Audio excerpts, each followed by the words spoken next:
Thank you so much for making time this evening. We have a long evening planned, so I want to begin by letting you know what the plan is for today. We will have a lecture about the history and journey of Ghazal. The lecture will take about 75 minutes, give or take 15, depending on your interest.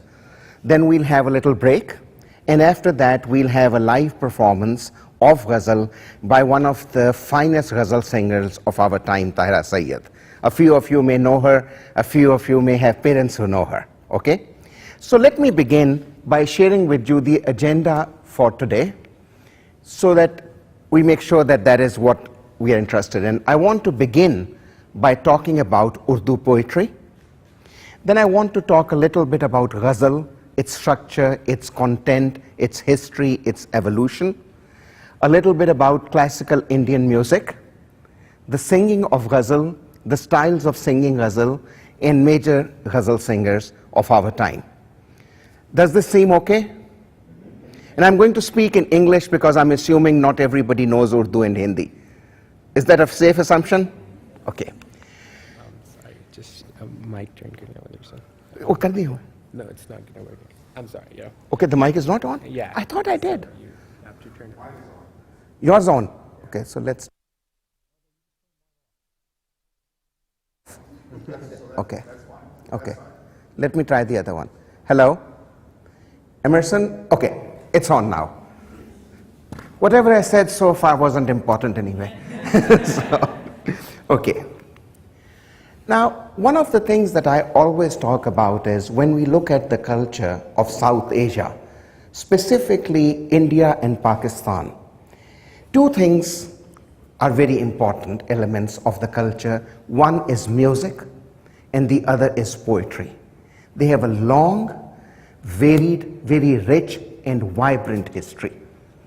And one of the important things about Urdu poetry, which is the language of India and one of the languages of India and the national language of Pakistan, is that Urdu poetry is a performative art. If you look at poetry of English language and that of many Western and Eastern countries, poetry is written mainly to be read. Whereas in India and Pakistan, Urdu poetry is written to be recited and sung. So the first thing that I want you to remember is that Urdu poetry is a performative art. It is not something to be read necessarily. It can be read, but it is usually recited or sung in sawaris known as mushairas, which are gatherings of poets and of people who love poetry. Now, there are more than 100 forms of Urdu poetry. We have the Ghazal, we have the Muhammas, we have the Masnavi, we have the Musaddas, we have the Mankabat, we have all of these different genres. But out of all of them, the single most important and popular one is Ghazal, and it has been Ghazal for over 14 centuries. Now, let's talk about Ghazal. Ghazal is a poem which deals with love, and with love comes loss, longing, and romance. And Ghazal is very similar to the structure of the Petrarchan sonnet in English poetry. But let me say a little bit more about this. There are poems that are classified based on their subject, and there are poems that are classified based on their structure. Ghazal is both specified on structure and on content. On content, it is about love, loss, longing, romance. And on structure, it has couplets of 2 lines each, 2 hemistichs each, which have a common refrain and which rhyme. But we will get into more detail so you can understand some of the terms associated with Ghazal. But so far, I've said that Urdu poetry has more than 100 forms. Ghazal is the most popular, and it is defined both by content and by structure.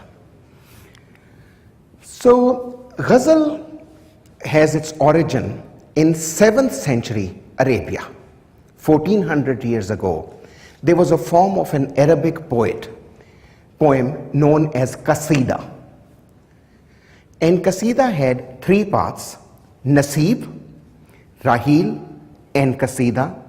Naseeb was the first part, which dealt with romance, love, loss, and longing. Rahil was the second part, which talked about loneliness and the isolation of human existence. And Qasida was the third part, in which praises were sung of one's own tribe, the ruler of one's tribe, people of one's own race, or people of one's own religion. So we had the Naseeb, the Rahil, and Qasida as the three parts.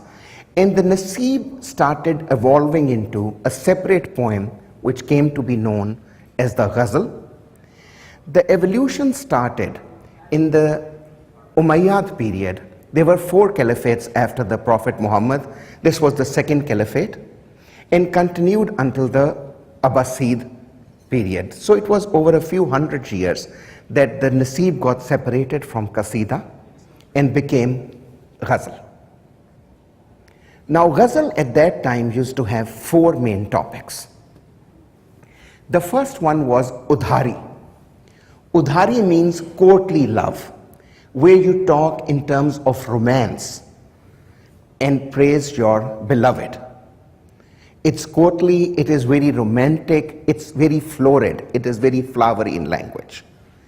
Then we had Hissi Ghazal, which is all about sexual longing for your beloved. Then there is Mudahakkar, which is about same-sex love, where you spoke about your beloved who happen to be of the same sex. And lastly, Tamhidi means an introductory passage to another poem, to another dance, another performance. So these were the 4 original topics of Ghazal: courtly love, known as Udhari; sexual lust, known as Hissi; Mudahakkar, which was homoerotic love; and Tamhidi, which was the introductory passage. By the 14th and 15th century, Ghazal had moved to Persia, and primarily the works of Rumi in the 13th century and Hafiz in the 14th century made Ghazal popular in the region. It was in the 18th century that Ghazal moved to what is today India, Pakistan, and Bangladesh. So a Ghazal can have any number of couplets. It can even be of 1 couplet, which is known as a fard, and there are Ghazals which have several hundred couplets. So there is no restriction on the number of couplets that a Ghazal can have. A couplet is known as Sher. Now I have a question: am I going too fast, too slow, or it's just okay? Okay, and I'll be happy to share these slides with the recordings if anyone wants, so if you have an interest later.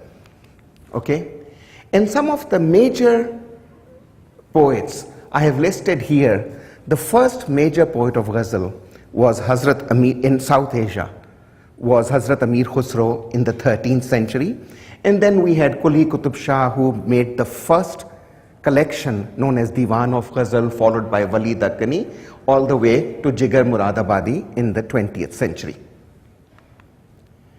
Now Ghazal deals with love, but there are 2 distinctions of love in Ghazal. There is Ishq-e-Haqiqi and there is Ishq-e-Majazi. Ishq-e-Majazi is the love for another human being.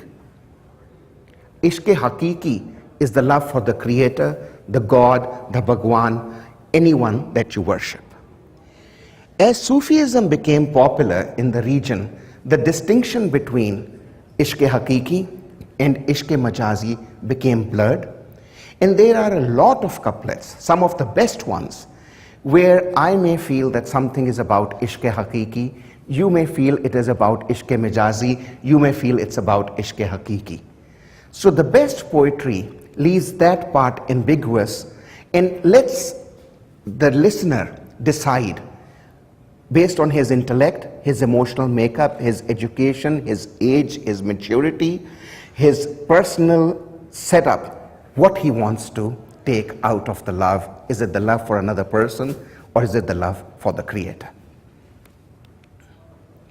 Now there are 9 items that are very technical, but I want to go through them because I've been studying Ghazal for more than 10 years and talking about it for 7, and I've never been able to find a good definition on the web or in a book of what a Sher, Misra, Radif, Kafiya, Takhallus, Matla, Makta, Behr and Zameen is. So I've made the slides both in English and in Urdu in a way that I believe is very easy to understand. If it's not, please tell me how I can make it easy, because I believe we should know these things.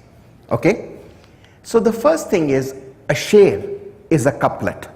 It has 2 lines, which are known as hemistichs, and a ghazal has any number of couplets or ashar. I have put up a ghazal of Mirza Ghalib, one of the greatest poets of the Urdu language here. Can anyone read Urdu? Okay, so there's only 2 or 3 people, so I'll move to the English version. This is a ghazal by Ghalib which says, Koi ummeed bar nahi aati, koi surat nazar nahi aati, मौत का एक दिन मुअय्यन है, नींद क्यों रात पर नहीं आती, आगे आती थी हाले दिल पे हंसी, अब किसी बात पर नहीं आती, जानता हूं सवाब तात ज़ुहद पर तबीयत इधर नहीं आती, मरते हैं आरजू में मरने की, मौत आती है पर नहीं आती, काबा किस मुंह से जाओगे गालिब, शर्म तुमको मगर नहीं आती. So each one of the 2 lines are a couplet known as the sher. Now in a couplet, one of the things that you should notice is that it has 2 lines, and there is a rhyme and there is a refrain. We have some seats up front too. Would you like to come here? Okay. Okay. Now the first line of a sher is known as Misra Ula. The second line is known as Misra Sani. A Misra in English is hemistich, and if you look at this, Marte hain arzu mein marne ki is the first line and is known as Misra Ula.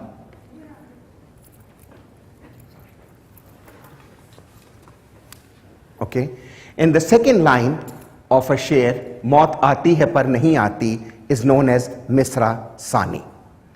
So we have a sher which has 2 lines. Each line is known as a Misra. The first Misra is known as Misra Ula, and the second one Misra Sani. Okay. So Radif, at the end of each Misra Sani, you will notice that a word is being repeated. Nahi aati, nahi aati, nahi aati. The word that is being repeated is known as the Radif in Urdu language and is known as refrain in English. Now there is another word which rhymes, nazar, bhar, par, idhar, par, magar, but is not the same. The rhyming word is known as kafiya. So we have kafiya which rhymes and radif which is the exact same. And then takhallus. Takhallus is the pen name of the poet, and it usually mentioned in the last couplet of a ghazal, sometimes in 2 couplets as well. But it's the pen name, and in this case it is Ghalib. Matla is the first couplet of a ghazal. In both the lines, the Misra Ula and Misra Sani have the same radif and kafiya. You will notice that the radif is nahi aati, and bar and nazar are the kafiya, which are the rhyming words. Then makta is the last sher in which we use the name of the takhallus. If we have 2 shers that have the same, that mention the takhallus, the name of the poet, that is known as husne makta. And if we have 2 matlas with the same rhyme and scheme, they are known as matla sani or husne matla or zebe matla, depending on whose book you are reading. And finally, the most important thing is behr. Behr is the meter or the length of a ghazal, of a hemistich, of a misra. And Behr is made up of dummy syllables called the arkan, which come from Arabic poetry and define the length, the pauses, the stresses in the length of a meter. And there are 8 arkan, mafailan, mustafalun, failatun, failatun, and we combine them to form 19 different behrs. And this is more difficult, and when I teach a class at NYU, we spend about 3 hours on the 19 behrs. But if you are interested, I can share the material, but basically, we have some dummy syllables called the arkan, 8 of them, and we arrange them in different ways to come up with meters of 19 different lengths. And then finally we have what is known as ZAMEEN, which is equal to meter plus kafiya plus radif. So it defines the basis, the ZAMEEN, the floor of a ghazal on which it is based. And different poets have written ghazals in the same ZAMEEN. And there is a famous ghazal of Ghalib. फिर मुझे दीदाए तर याद आया, दिल जिगर तिश्नाए फरियाद आया. And then Fani Badayuni, a century later, wrote a ghazal with the same kafiya, same radif, same behr, which was the behr ramal. फिर वो अंदाज़े नज़र याद आया, दिल जिगर ताबाए फरियाद आया. So the point that I'm making here is that once the behr, kafiya and radif establish the ZAMEEN, anyone can write a ghazal in it, and poets have often done that. And with that, I end my section on ghazal. Any questions so far? And I know I'm throwing a lot of material very quickly, but you'd be surprised how much you are going to remember. I'm always told that people end up remembering much more than they think. So, any questions? So either you understand everything or you understand nothing. It's one or the other. Okay, and I have knocked out 2 things. But I let, yeah, sorry. Ji. You know, if one is wants to start writing a ghazal, Yeah. you know, so can you give us some pointers on how to go about it? Okay. In my opinion, if you want to write poetry, you need to first study the poetry of the classics, classical poets like the Ghalib, Mir, Masafi, Dakkani, Kuli Qutub Shah. Then you need to develop your individual independent thought. Because if you're not going to have new thought, then there is no point in writing more poetry because it has already been done that. And then you should write it without worrying about meter or zameen or kafiya too much. Once you have put it on paper, have somebody do what is called islah, and they will fix it. Because when people try to write ghazal, they get stuck with the syntax and the language and the meter and all of those things, and they forget that the thought is more important than the structure. And I always say work on the thought and have somebody correct the structure at a later stage. How do you go about finding somebody to do this? Oh, there are tons of people. In Dallas we have people, in New Jersey we have people, in Pakistan, and you will find them very devoted, who would spend more time with you for no gain at all, just to propagate the message. The thing with the arts is that people who genuinely want to promote the arts do it out of the love for the arts. They don't look for anything. I mean, it sounds like I'm tooting my own horn, but I'll mention to you, I've done more than 300 seminars on Ghazal, on Kathak, on Sufism, on Qawwali. I have never ever accepted payment for any. All of these are done gratis. I take time off from work my own, I go on there, and there are many, many devoted people who will take time out of their lives and work with you on these things. If you want, I can skip this, but this section talks about RAAG and TAL. How do you recognize a RAAG? How do you count beats? Is that something of interest? Okay. So the first thing is, what is Hindustani Sangeet?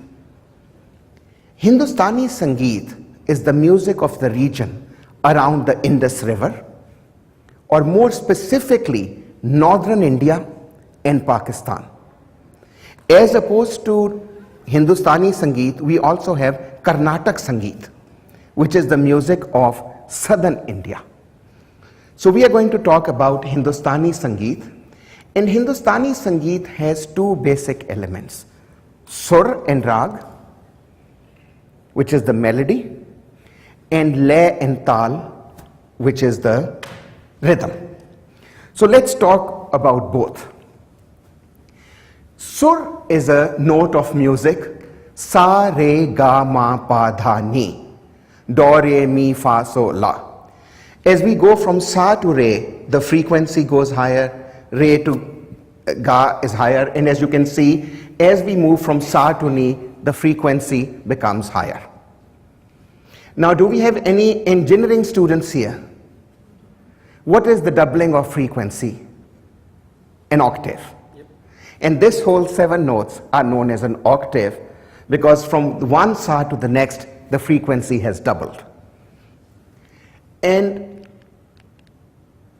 now we have Sa, Re, Ga, Ma, Pa, Dha, Ni, which are 7 notes, but when you get deeper into music, you find out that there are in fact 12 notes. Because Sa and Pa have only one form, but the Re, Ga, Ma, Dha, Ni have 2 forms, flat and sharp.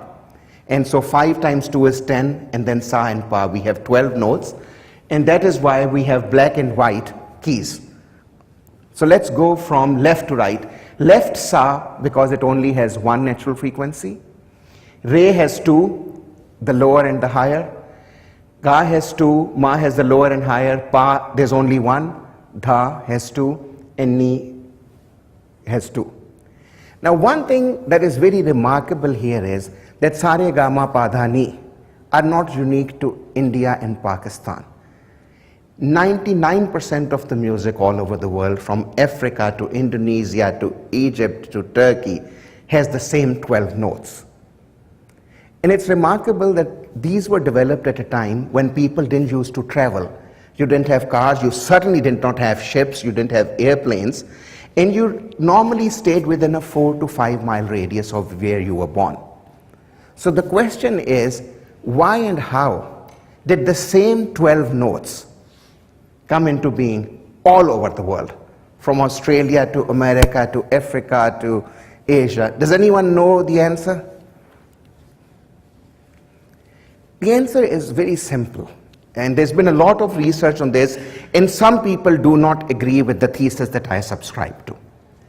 There were 2 reasons these 12 notes were selected. Humans tried to copy sounds of nature, which A, sounded good, and 2, could be reproduced by the human throat. And that is why the same 12 notes came into being, because the human throat was similar and so was nature. And over centuries and centuries, and if we look at the Nate Shastra, which is 32 centuries old, we've had the same 12 notes for at least 32 centuries. Now, what is a raag? A raag is a melodic mode in which certain notes are used in a certain order and sequence, subject to certain rules. Now, one of the things about India and Pakistan is that music has been kept very hidden, very esoteric. People tend to not share a lot of knowledge about it, especially the practitioners. And what I've always felt, that it's very simple to explain what a raag is. It's just a combination of notes subject to certain rules and some stipulations. So let's study what those rules and stipulations are. The first thing I want to talk about is ras.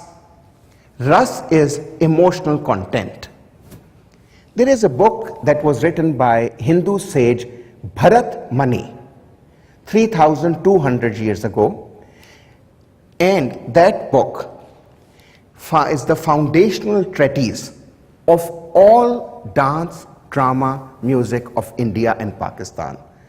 It has 36 volumes, and it describes in volume 6 the 9 principal emotions a singer, a dancer, an actor must master before he or she is allowed to perform on stage. And those are, in Hindi, English and Urdu, adbhut, wonder, bhayanak, fear, vibhasht, disgust, hashe, laughter, karun, which is pathos, then anger, peace and beauty and heroism. And each raag of Hindustani Sangeet has one of these ras. So the first thing to know about each raag is that each raag has a specific emotional content, and that is one of these 9 emotions. Okay? Then the day is divided into 8 prahars of 3 hours each. In Hindi, one 3-hour period is known as prahar. In Urdu, it is known as pehar. And there are 8 pehars in the day, and each raag can only be sung in one of these pehars. So it has to have a specific emotion, and it belongs to a specific 3-hour period. Then the rest of the things, arohi of a raag is how you use the notes in ascent. There is a famous raag, Malkons, sa, ga, ma, dha, ni, sa, as you go, sa, ga, ma, dha, ni, sa. Descent is avrohi, sa, ni, dha, pa, ma, ga, re, sa. Pakad are the catchphrases of a raag. Jati is a class. There are 3 jatis, raags of 5 notes, 6 notes, or 7 notes. Then we have a time, a ras, a vadi, which is a note which is used the most, a samvadi, which is used the second most, anuvadi, which is which is a regular note, a vivadi, which is not used, and a grace note, which is touched lightly. And this essentially defines a raag. Nothing more, nothing less. So why do I talk about raag? When a ghazal is sung, it is always performed right when it is set to a raag. Anything that is not set to a specific raag is what we call avara or wayward singing, and we don't believe that's the right thing to do. Now let's talk about tempo. In ancient times, we did not have clocks, we did not have watches, we certainly did not have metronomes. So there was only one thing that beat regularly at a fixed speed, and that was the human heartbeat. And that was 80 beats per minute at the time. Now over centuries it has come down. Nowadays the average is 72, I believe. Okay? And that was used to determine tempo. Then we have, like we have sa re ga ma pa dha ni sa. In tabla we has na, ta, dhin, ti, tu, kidtak, these sort of words. And since the tabla is here and the owner is not here, I'm going to steal it and just actually, let me see if I can get on and show you how these symbols work. So we have na, dhin, tere, kete, tu, na, kat, ta. And we combine these to make a tal. Na, dhin, na, dhin, dhin, na, dhin, dhin, na, dhin, dhin, na. Or a lighter one, kehrva.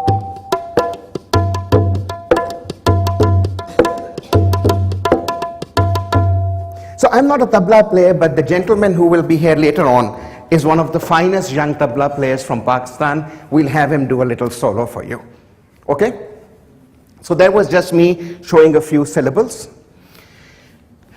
Now a time cycle, a rhythmic time cycle is known as a tal, and it has 5 things. Sam is the first beat. Tali is the beat on which you have stress. Khali is the beat on which you have a negation of stress. Avardi is the whole cycle. And then we have vibhags, which are parts in an avardi. Now what I've done is I've made a chart to make this easier.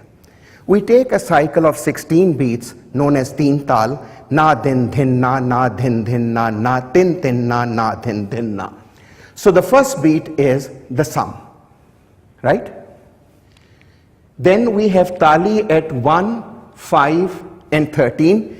And you may have noticed that if you go to a good concert of Indian music and you have a smart audience, they will clap at a certain way, na din din na din din na din din na din din na. So tali is always done like this, whereas khali is shown like this. Tali like this, khali like this. And khali in TEENTAAL is on the 9th beat. And then we have 4 vibhags of 4 beats each, na din din na din din na din din na din din na. And then avardi is the whole cycle. And if we put this on one cheat sheet, that's all you need to know about tal. Vibhag, avardi, sum, tali. Now people feel that it's very difficult to count beats, and I believe that it's not. So if you will indulge me, let's do a little exercise on counting beats. We will count from 1 to 16, but on 1, 5 and 13 we will clap, and on 9 we will wave to show khali. Fair? And the way you count the beat is you take a point, the sum in the song, and you count the beats until the next sum. It's much easier than it sounds. So let's play a song. This is a song in RAAG God Malhar, Gaur Kalyan by Noor Jahan, where the sum is on A. So from one A to the other, we have 7 beats, if you notice. The A's are in orange. We have 16 beats, right? So from one A to the next, we have 16 beats. So let's see if we can count them.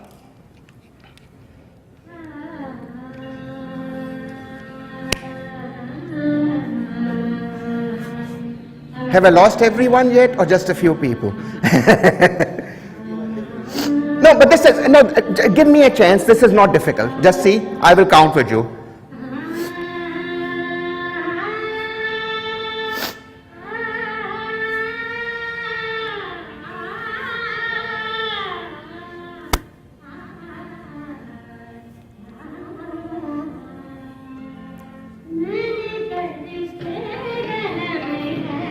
One, 2, 3, 4, 5, 6, 7, 8, 9, 10, 11, 12, 13, 14, 15, 16. 1, 2, 3, 4, 5, 6, 7, 8, 9, 10, 11, 12, 13, 14, 15, 16. 1, 2, 3, 4, 5, 6, 7, 8, 9, 10, 11, 12, 13, 14, 15, 16. 1, 2, 3, 4, 5, 6, 7, 8, 9, 10, 11, 12, 13, 14, 15, 16. Na din din na din din na din din na din din na din din na din din na din din na din din.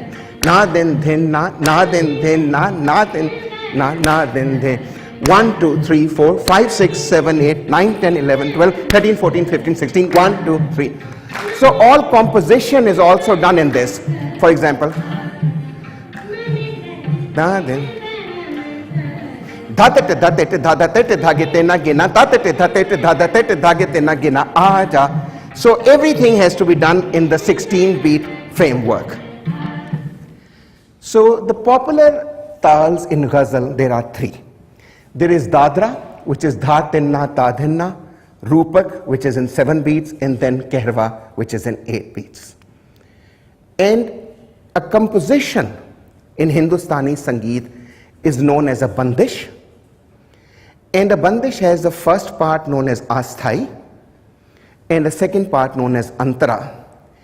And that's from classical Hindustani music. It translates very well into Ghazal, where the matla is used as asthai, the first sher, and all subsequent shares are used as the antara. And that is one of the reasons Ghazal has become so popular in music. Now, one of the things that's very nice about Ghazal, and we also have it in THUMRI, is it is a strophic musical form. Does anyone know what strophic means? Any musical form in which all couplets or all stanzas are sung in the same music is known as strophic. And the interludes between the stanzas are filled in Ghazal with something known as laggi in Hindi and Urdu, which is also known as Thaduni in Punjabi. And that adds variety, energy, and vigor to Ghazal and Thumri. And I'm going to play a very good laggi in a Ghazal sung by the very well-known Indian singer Aarti Anklekar. Does anyone know her? She sang the songs for Sardari Begum. She's a well-known classical vocalist. And Tariq Khan on tabla with her. I want you to see how well the laggi adds energy to the Ghazal.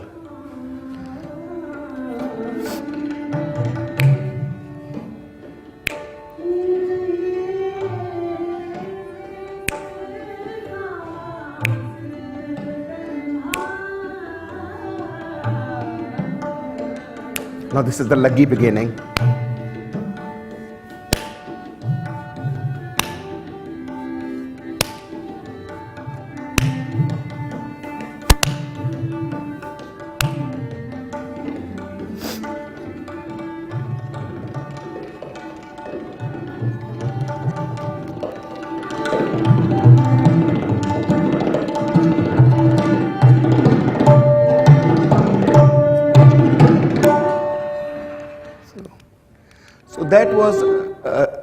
That was about Hindustani Sangeet.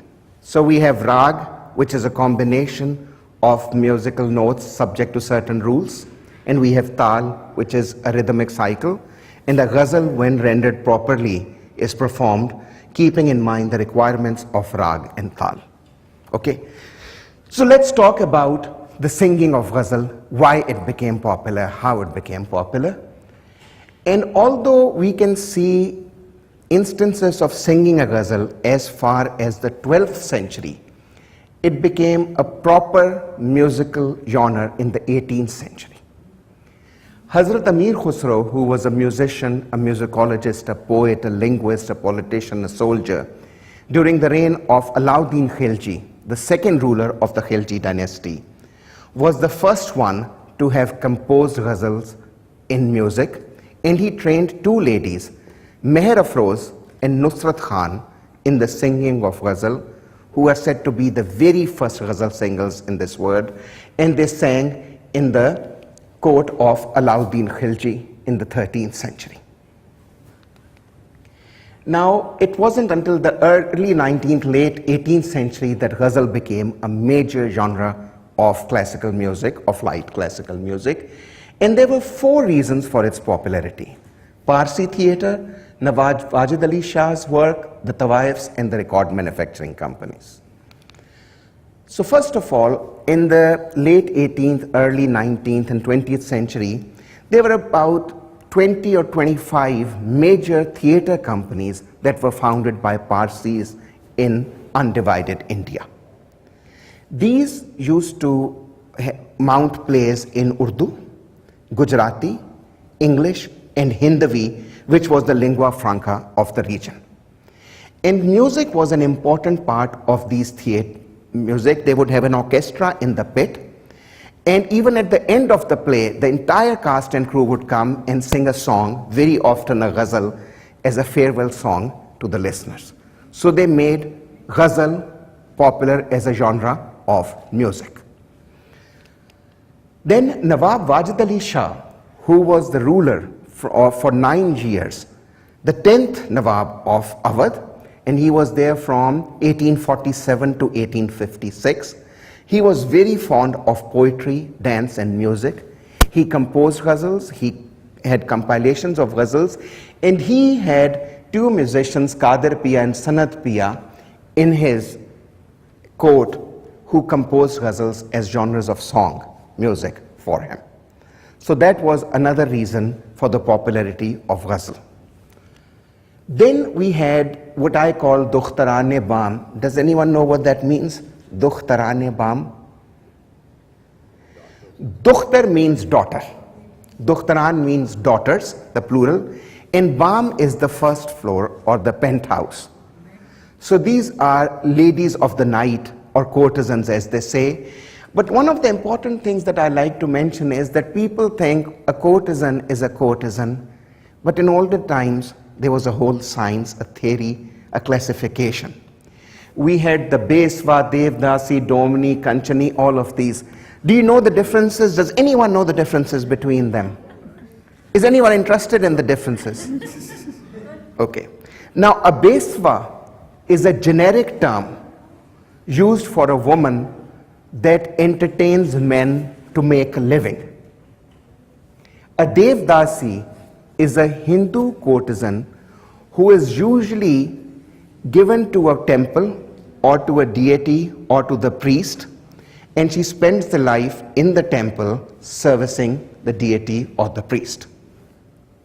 We have a domini. These are women who sing both for men and women and who don't have their own salons. So they go from home to sing. We have Kanchani. Kanchani is a singing girl who is allowed into the Saraglio, which is the women's quarters, and into the royal court, and even the Meena Bazaar, which was the Mughal fair or shopping fair for women.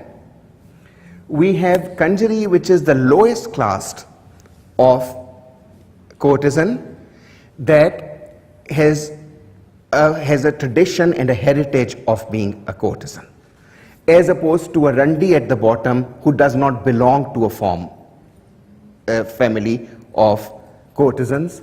We have Kasbis who are well-read and well-educated courtesans who belong to a family of courtesans.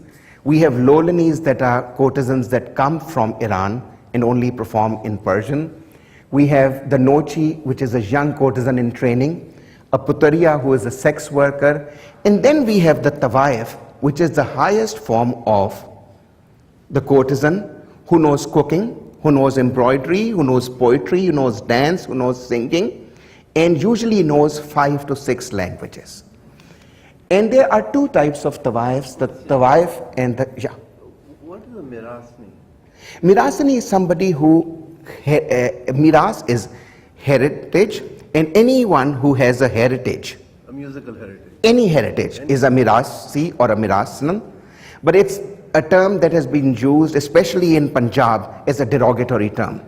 So I make sure that I don't put it up here. This was a term that I have learned growing up for women in Hyderabad in India who would come and sing in people's The correct houses. term would be domni, because they had a heritage of this art.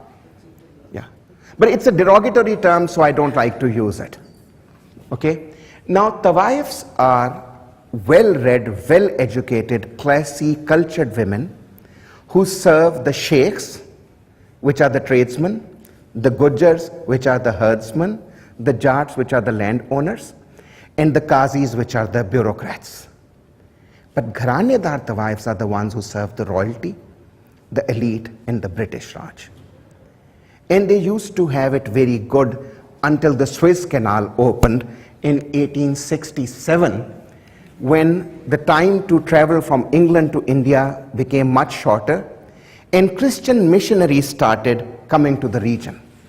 The Christian missionaries did not like Indian culture and had a specific venomous hatred for the tawaifs. They barred them from functions of the Raj. They barred officers of the Raj in the British to visit their salons, and they made life very difficult for the tawaifs, who had heretofore been very respectable. So what these women had to do was they had to still make a living, they still had to practice their art, and in order to do that, they gave up singing and dancing, which was considered lower class, and took up singing and writing Ghazal. And some of them, like Mahalaka Begum and Malika Jan, went on to compose whole divans, collections of ghazals, which are of rather good merit. And since they started performing out of their salons and went to homes, they popularized ghazals. You had a question? Yeah. Is the history of the Tawaif mostly linked to the Lucknow Wazid Ali Shah? Absolutely not. Absolutely not. The Gharanedar Tawaif was given much more respect in Lucknow than elsewhere, which is why they are unassociated. And some of the biggest works of literature that deals with Tawaif, like Hadi Ruswa's Umrao Jan, in some of the films like Jan Isar, Umrao Jan, and others, Jatra, are set in Lucknow. So people associate Tawaifs with Lucknow. But we had them all the way from Calcutta to Delhi to Mumbai. Yeah. Was it mostly an 18th century phenomenon, or you have a prior history? Okay, no. First of all, it's the world's oldest profession. Okay. Secondly, in one sect of Islam, we have a marriage known as muta, which is a temporary marriage. And that temporary marriage made it easy for women to become courtesans because it gave them some respectability, some legal standing. And that is why it became more popular with the arrival of Islam in what is today India, Pakistan, and Bangladesh. Does that answer your question? Okay. So that's on the Tawaif. Then at the end of the 19th century, the gramophone and the phonograph were formed. And the difference between the two, which is often confused by people, is a phonograph has a cylindrical rotating cylinder, whereas a gramophone has a flat disc. And people started making recordings, private recordings, on the phonograph, the cylinders. And you may know a brand known as Bose for headphones. The original forefather of the Bose family, Harminder Bose, was the first gentleman who started recording Hindustani Sangeet on these cylinders and selling them from his storefront. When the records came, they became very popular very quickly, and more than 50 recording companies were established in India in a period of less than 2 years. And at that time, the records were 2 to 3 minutes long, and that was an ideal length for a ghazal, but not for a thumri or a khayal or a qawwali. So ghazals were recorded very often, and the first recordings of Hindustani Sangeet were done in England, and they are known as the London recordings, and they were done in a 2-year period just before the turn of the century. And I happen to have a catalogue of that, and that catalogue shows that there were 20 Persian, 15 Hindi, 5 Urdu, 5 Gurmukhi, 7 Arabic ghazals that included Hafiz, Faraibi, and Asadullah Khan Ghalib's work. And then they came to India in 1902, and William Getherbergs did the recordings on November 2, 1902. The very first recording was made of Goharjan, and later on that afternoon of 2 girls known as Rukmini and Sushila Bai. But since Goharjan's record was released first, she is known as the singer who was the first one to ever record a ghazal. And I'll just let you listen to just a bit of the ghazal. It's a bad recording, but it's a valuable one, so it's nice.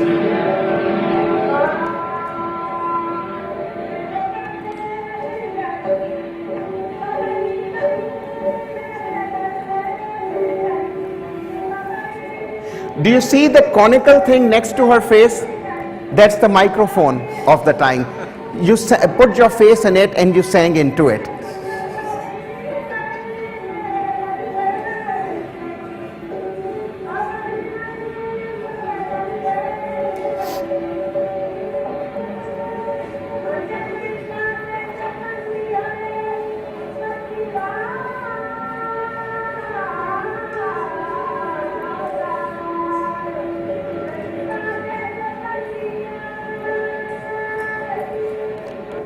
Okay. And we have some major early hits. If anyone is interested, I have these recordings as MP3 files, and I'd be happy to share them with anyone who is interested. Excuse me. Okay. So we talked about Ghazal Gaiki. It evolved and became popular as a result of the Parsi theatre, the courts of Awadh, the Tawaifs, and finally the record companies. Now let's talk about styles of singing ghazal. There are about 10 to 12 well-established proper styles of singing ghazal, and these are the Parsi theatre, the RAAG-based, THUMRI, GEET, Mujra, Qawwali, Mushaira, film, radio, and PTV style. But to understand these styles, let's go through a few things. Who knows the word abhinay? It is a Hindi word. What does it mean? It means emotion, or the art of histrionics, acting. And abhinay has 4 categories. The angik abhinay, when you use the body to act, perform, sing and dance. We have the vachik, which is the word from the throat, which is speech and singing when used to entertain, dance, sing and perform. There is the aharya, which is the decoration, the makeup, the clothes that you wear, the setting, the decoration of the dais, the stage. And then the satvik abhinay, which is the spiritual content of your music, of your dance, of your poetry, of your art. And angik are also further divided into the body, hastak, the movements of the hand, and mukhaj, the movement and the expressions of the face. And before I go any further, I want you to see how the angik abhinay, the vachik abhinay, the aharya, the satvik abhinay are incorporated into a single song.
So let's talk about these styles. In the Parsi theatre style, remember there were 4 types of abhinay, angik, vachik, aharya and satvik. We have 3, angik, vachik, aharya. They don't focus on the spiritual aspect much. The poetry is ishq-e mijazi, which is the love of human beings, as opposed to ishq-e hakiki. They are both Western and Eastern instruments are used. The orchestras are elaborate and large, and the poetry is very florid, very romantic. And I'll play just one couplet in this style, which is,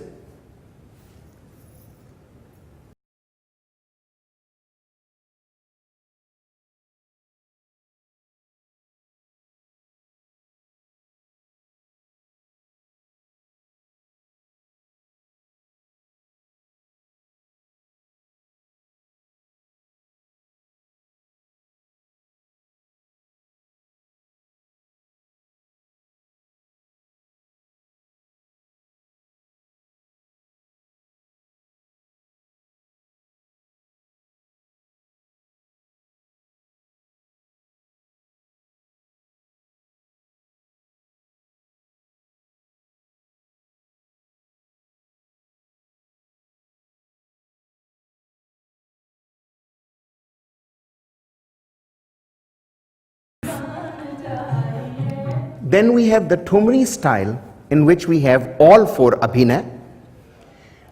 Ishq is mijazi of another human being. We only use sarangi, tabla, dholak, sitar, bansuri. We use old classical poetry, and we use a lot of improvisation. So here is one short example of THUMRI style ghazal. I'm sorry I'm rushing through it, but I want to finish in about 15 minutes. Is that okay? You can handle 15 more minutes?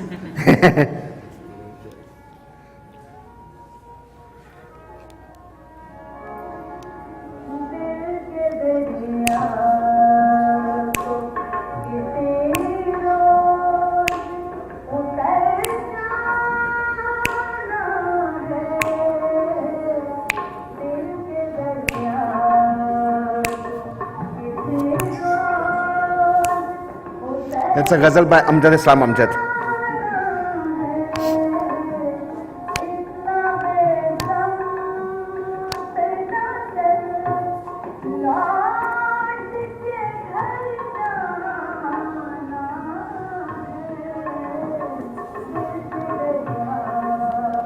Then, that's what Iqbal Banu. Then we have the RAAG based ghazal in which we only focus on the singing. No Ange Kabhinai, no Aharya, no nothing, just Vachik. Suddenly nobody wanted to see Mehdi Hassan. So it's just Vachik. And here is an example of that ghazal. In RAAG Aman, Tal Dadra.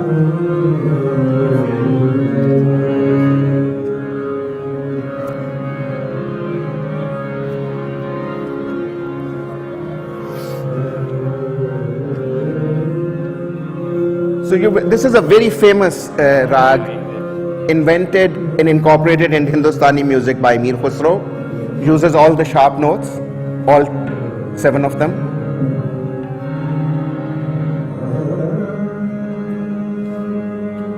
Subhanallah.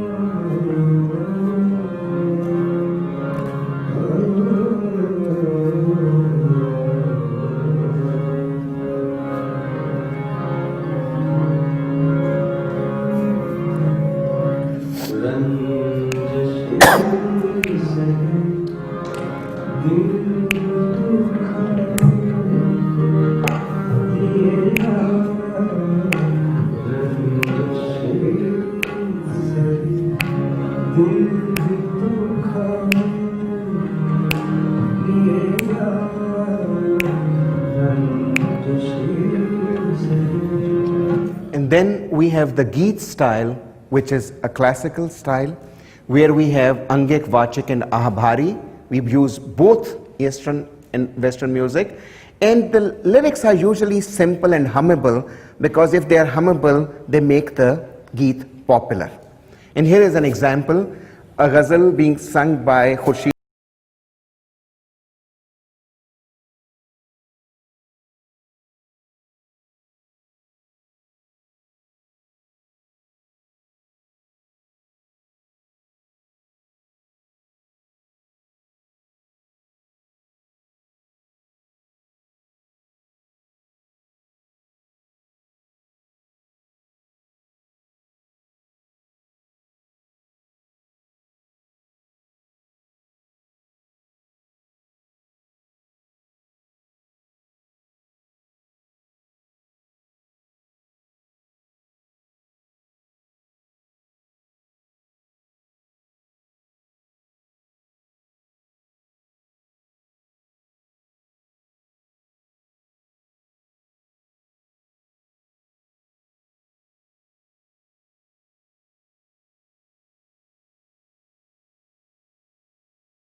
And there's the popular style, where we have an example by Ataullah Khan Niazi.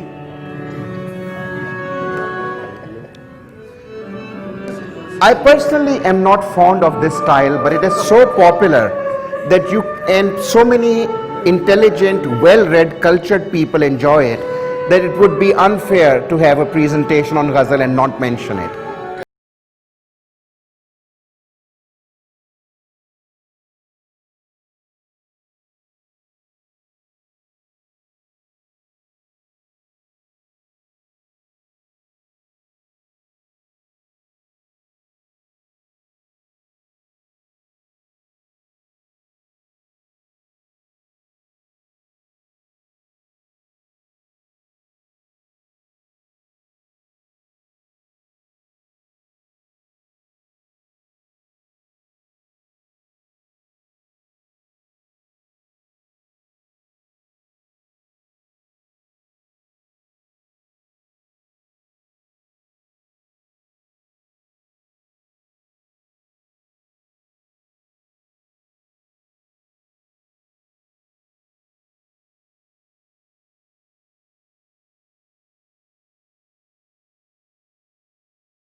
And then we have the Mujra style, in which the first half, the Misra Ula of the Ghazal, is sung without rhythm.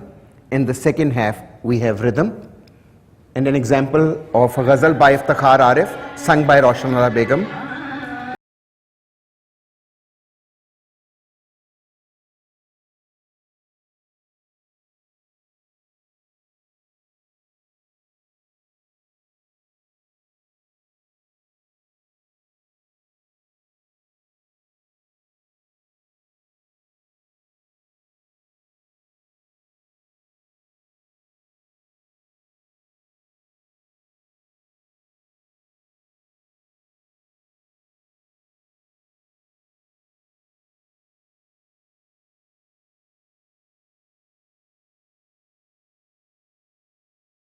And we have the Qawwali style, then the Mushaira style.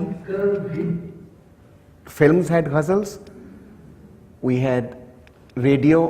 Pakistan spent a lot of time, money, energy on ghazal, and as did the television station.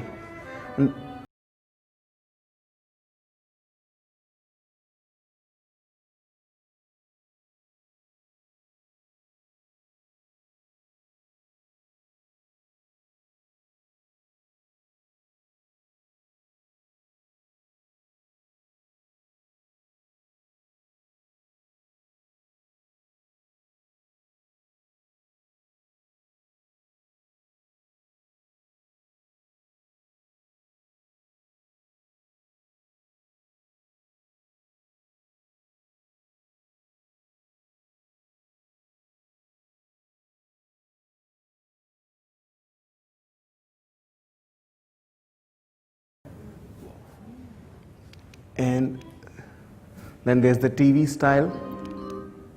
And I have a section, and I'm going to skip this one. It just listed some of the major ghazal singers, but in the interest of time, I'm going to skip that section. And in my ghazal, that ghazal, as I said, is the most popular form of Urdu poetry. It is a performative art. The history is at least 1400 years old, and it has continued to evolve. And it is best enjoyed when it is rendered with skill, knowledge, understanding, and feeling. That's my information. If anybody needs these slides or any more information, we had to condense this talk into a 75-minute talk. Generally, this is a 3-hour lecture that I've developed for NYU, and I've delivered there. And we've also done an 8-hour version in Hong Kong of the same thing. So when you have nothing better to do, we can do an 8-hour version. So thank you very much for being here. I think the organizers here have arranged for some snacks and food. But before I take the break, there's something I want to mention. I've been doing this for most of my life. Like I said, I've done several hundred talks all over the world, mostly in concert halls and for organizations that do such things, and very rarely for student bodies. I am surprised and very impressed by the way these young men of PSA have mounted this event. It is not an easy thing to do, to bring a singer of Tahira Syed's caliber all the way from Pakistan, to get the right tabla player, to get the right keyboard artist, to put this together, to book all the travel, make sure visas are okay, book hotels, manage the sound, the slides, and then deal with somebody as persnickety as me. So ladies and gentlemen, a very big round of applause for the students who organized this.